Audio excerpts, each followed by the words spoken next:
Hello everybody, it's another week and time for another episode of Rhymes of the Times. I hope you've had a good week. I hope you've experienced happy moments. And if you've experienced some sad moments, I hope these few minutes that we spend together will make you forget all that. In this program, we talk a little bit about things that impact our lives through poetry.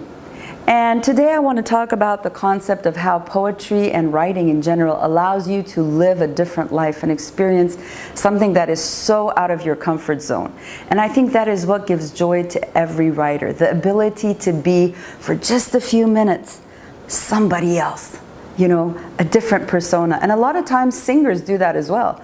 I know that's what Beyonce does when she's on stage. She's Sasha. She's somebody else. And when I write too, for just a brief moment in time, I can get out of this person who I am, this 49-year-old mother, wife, teacher, you know, in this corpulent body, and be somebody else.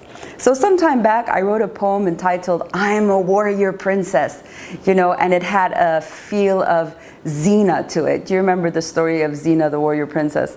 So I sort of did a twist on that, and maybe I'll read it some other time. But the interesting thing is, one of my favorite poets on Poetry Soup, by the name of Richard Lamoureux, wrote a poem in response to my warrior princess.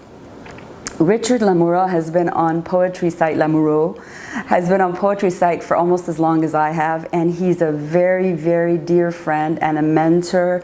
And even when there are times when I'm not on Poetry Soup, I'm feeling bad, I'm depressed, which happens now and again, Richard will read some of my older writes and leave a comment and encourage me, and he's really, really well liked by everybody there. He's in popularity, I think, ranked 12 or something. He's published his own book called Dummy, which is all about hurtful and healing words. So he's really, really very well accomplished. And anyway, I wanted to read a poem that he wrote, a little, you know, something different for today, his response to the Warrior Princess poem.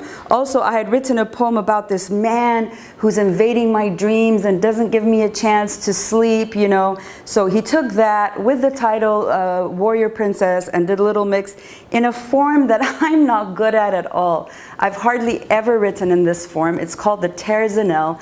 It has repeating lines, and actually he's the king of Terzanel. He just writes it so, so well. So here it is. Warrior Princess. Warrior Princess, the weaver of words, she wields the scepter of the night, commands the heavens and the birds. Watch her face bathed in moonlight. He has no power to resist her charms. She wields the scepter of the night. A strong man like a baby in her arms. She writes each move that he makes. He has no willpower to resist her charms. He knows he has made his mistakes. Why did he walk through fantasy's door? She writes each move that he makes. He bows before her, head on the floor. Forgive me for invading your dreams. Why did he walk through fantasy's door? All the power is not hers, it seems. Warrior Princess, the weaver of words, forgive me for invading your dreams. He commands the heavens, she is the bird. And that is how it ends. He commands the heavens and she is the bird. So here we have, she's the warrior princess, but towards the end, he's the one who really has control over her. And his little note at the end is, Eileen wrote a poem about a man invading her dreams. I wrote this one for her. The stranger flips the tables. I hope you enjoyed, Eileen. And I really, really did. And I hope that you enjoyed it too. It's a really difficult form to write in, at least it is for me. I've written one, I think, but maybe I should try to do some more. I'll never get to be as good as Richard is, but I'll try my best. So as you can see from this poem, escapism is a nice thing. Every now and then we feel that, you know, life's pressures are just a little bit too much. And it's nice for just a while to go into another world where everything is nice and we can be who we want to be. And we can let those characteristics that we've kept dormant for such a long time just come to light and be strong and brave and beautiful and whatever it is that we want to be.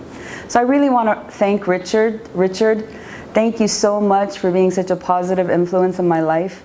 Both on Poetry Soup and outside, I really value your friendship.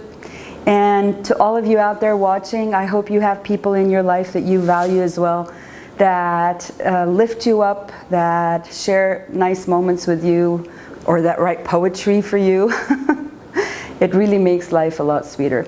So until next time, when we meet in another episode of Rhymes of the Times, where we can go and escape into fantasy world, I want to wish you a very good time. I hope that you will subscribe to Eileen Manastian on YouTube, that you will share with your friends, and that you will be able to also add a little joy to their lives, perhaps with a little something funny or with something personal or touching or something romantic, that you will make their lives also just a little bit better. Thank you for watching, and until next time, goodbye from Eileen.